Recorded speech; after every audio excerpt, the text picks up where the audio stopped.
Always a pleasure to have Mike DeCourcy of the Sporting News on Coast to Coast, and we start rocking with him during the first week of the NFL season. He's fresh off a trip to Italy on vacation, and I was just telling him, and I was excited to go to the Steelers home opener in a couple of weeks.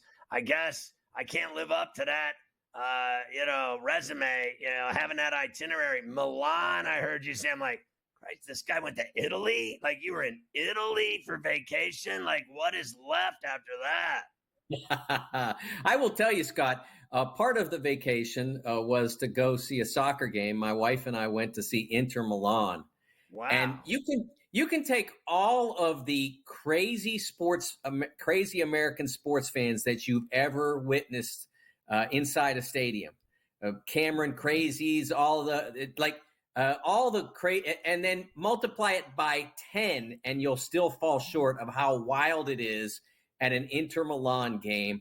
They are absolutely cacophonous throughout the game. And one of the interesting things, their support, what some people call the ultras, their supporter section, whatever you want to call them, they are located on the second level at San Siro in the end zone. And there are 8 to 10 of what they call in soccer capos, the cheerleaders, the yell leaders, whatever you want to call them.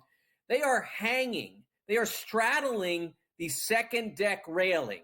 There is one leg dangling and then the other leg back on dry land. And if they lean a little bit too far to the right, they're falling 40 feet, but they're all in. They're not worried about the danger at all. It's all about supporting Inter Milan.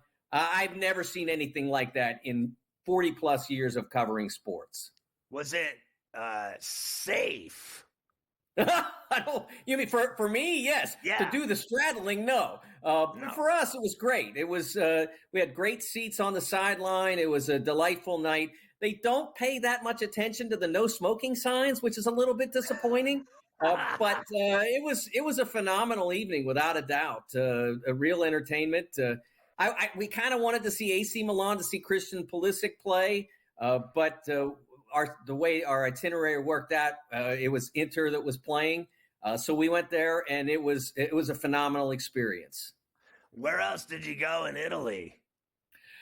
We were in Milan strictly for 4 or 5 days, and then we went from there up on a train up to a beautiful lake town in Switzerland called Lugano, which the most beautiful place I think I've ever been.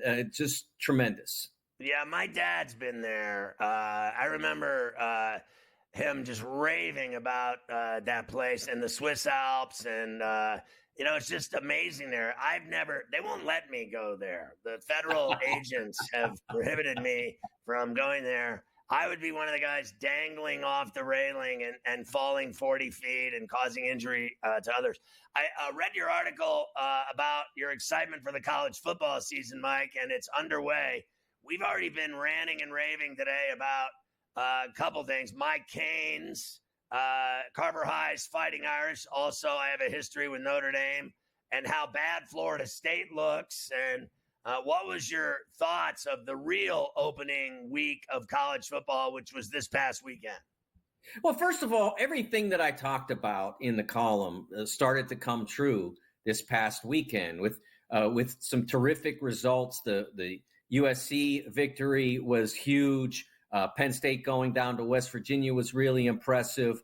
LSU taking that loss, and then the Florida State taking that second loss. All these things add up to real significance now, whereas before you would just have erased somebody like a Florida State from the rest of this season. That's over. They got nothing to play for, but maybe making the Liberty Bowl or whatever.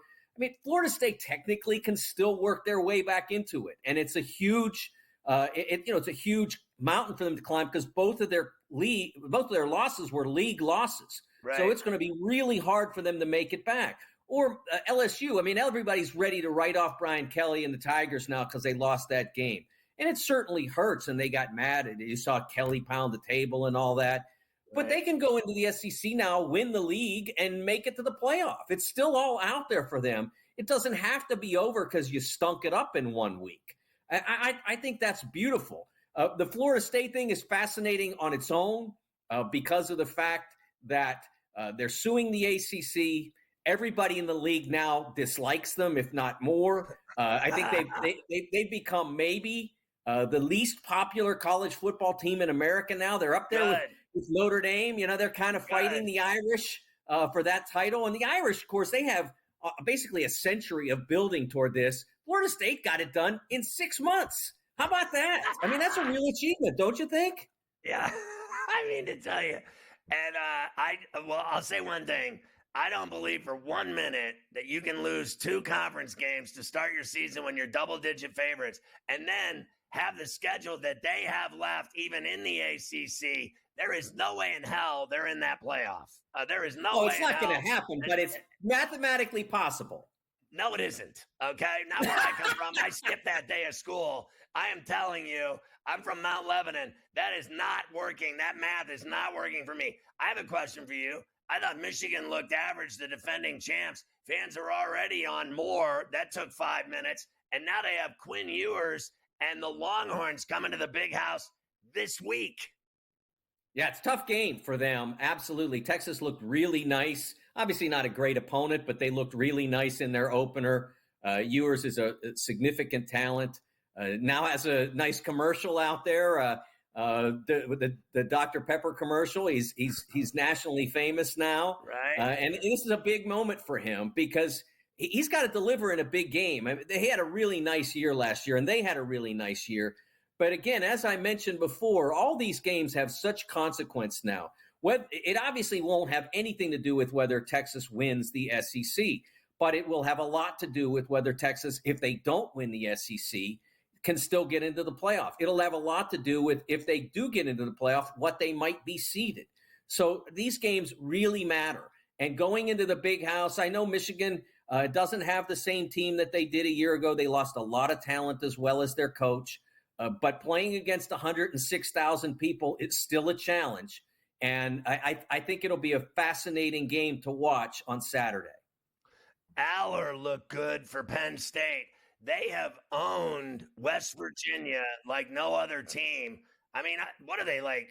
I mean, they've lost to them twice ever, and they've beaten them a ton of times, and they kicked their ass in Morgantown. I know they had all these fancy shows down there celebrating how great the Mountaineers are, but they're not good, and Penn State looked good. I thought they looked really nice. I thought Aller played really well. Missed a few passes that that he could have hit, and you say to yourself, how accurate is he? But then some of the passes that he put right on the money, and you think, okay, like nobody's going to throw, or not often is a quarterback going to throw 30 for 30. I mean, they're going to miss a few along the way, and he missed a few. But when you can put a pass like he did on the end, on the sideline, and put it where no one else can catch it, those kinds of throws are the ones that separate the special quarterbacks.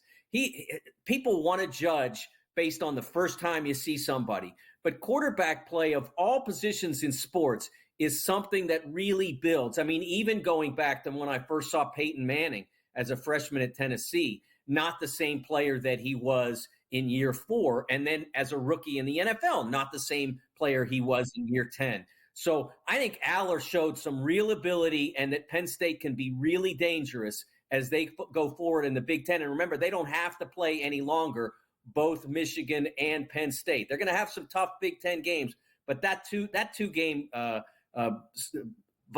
was really tough for them.